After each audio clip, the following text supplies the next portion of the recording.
Hello there, Alan Burke is my name, and welcome to this series, Buying at Auction. Very, very few people have ever bought a property at auction, and for that reason they're nervous about the process and quite often don't bid at auction and really wonder what sort of an opportunity they missed. So the idea behind this video is to explain the process as easily as we can so you feel comfortable in bidding at auction and picking up the right sort of buy at the right sort of price. The first part of auction is, if I buy at auction, what are my terms of sale? Now that's the important part. The first part of looking at a property is making sure the home suits your needs. Assuming that the home is the one you want to bid on, you've got to look at the auction terms and the auction contract. And it is perfectly understandable to ask the salesperson, can I cite the auction contract before I bid? There will be a deposit requirement that might be $10,000, $20,000, $30,000, $40,000, $50,000 as a deposit to the tune of the agreed figure. Settlement will then be 30 days, 42 days, 60 days after the auction day. It is absolutely vital to understand that at bidding at auction you're buying unconditionally for cash, so that if you've got subject to finance in your mind or subject to sale, you are not allowed to bid at auction because it puts you at great risk. Some people bid at auction with a pre-approval of finance, and that can be dangerous, because the pre-approval certificate states that assuming nothing changes with the bank, and sometimes things change and people buy at auction and are placed in a very invidious position that the bank changes its mind. So if you're going to buy at auction, it's vital that you get a representative from the bank to come through the property, i.e. a valuer, to ascertain and give you approval specifically for that property and to an amount of money up to which you can bid. The only other things I'd suggest you do is arrange a white-hand certificate and a building certificate on the home before you buy. In private treaty, you can make that a condition of your purchase. With auction, you can't. You're buying it unconditionally. So you get your building company to go and look at it. Cost you something like $400 to have a look at the home. Get your white-hand company to have a look at it. Again, a couple of $100 to do that. But at least you're 100% happy with the structure of the home and all the improvements there before you bid on the day. What happens on the day? The auctioneer will traditionally open the auction process. He'll describe the home, describe the environs, reinforce what the terms of auction are, and then call for your bidding. This is where the fun starts.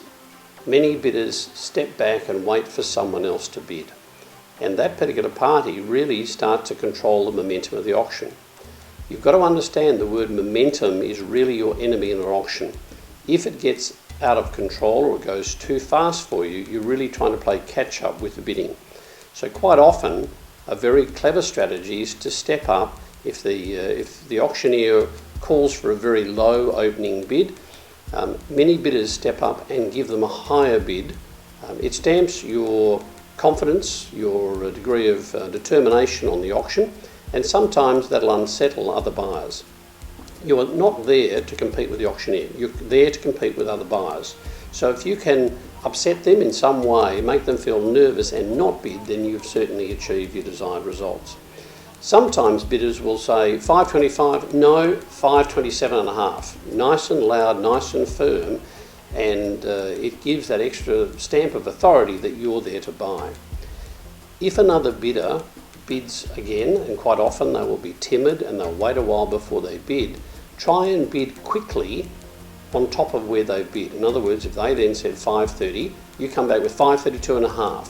Come back fast, as if you are absolutely determined to bid and to buy. I've seen an auction once where the buyer left their hand in the air until he finally put it down. So it just showed, I'm here all day and I'm absolutely determined to buy this. And it affected a lot of buyers and they stepped out of the bidding process. Sometimes you can yell out strange bids, $537,236. That in turn may upset the auctioneer, and sometimes they get a little flustered, and that may work for your benefit as well. Don't do it often, maybe once, but sometimes if you're there to try and destabilise the crowd, that sort of process works. Auctions will often pause. They go to a holding over phase. Now you might be the highest bidder at that stage, but the fact that the property hasn't been sold to you, don't get overly confident, because invariably there's a second round of negotiating. more often than not, the sales representative will come over to you and say, look, you haven't bought it, it's lower than reserve, can you do anything to improve your bid? Try and source from the sales representative what the seller has in mind. And again, you're now working in a private treaty negotiation, even though it's under the terms of auction. So if you can, and you've beaten the guy next door, that's all very nice, but you haven't bought the home. Try and negotiate the property at auction. Get ready for that, because it happens more often than not in auctions nowadays. So if you can improve your bid, do so, because you're probably the only party there that can meet the terms of auction. And that's important, because many people don't bid at auction. The minute the property passes in, then quite often there is a number of other offers subject to finance, subject to valuation, different deposit, different settlement dates that come in directly after auction, and then you're competing very quickly with them. The auction arena is the way to buy, because you know that you have to raise your bid only by $1,000 and you've bought the home if it's at or beyond reserve. If it gets passed in, you have one crack at it. In other words, you offer and you might miss it by $1,000, or conversely, you might be in a competitive arena and you might pay $5,000 or $10,000 too much because the runner-up offer was much less. So try and put yourself in that position of bidding at auction. There are less bidders at auction.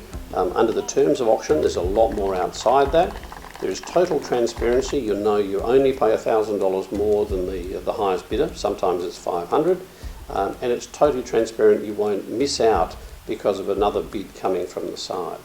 So get your ducks in a row. Get your finance organised. Get a strategy, a bidding strategy for auction. Get your inspections done so you're all ready to bid. And I wish you all the very best of luck bidding at auction. Thank you.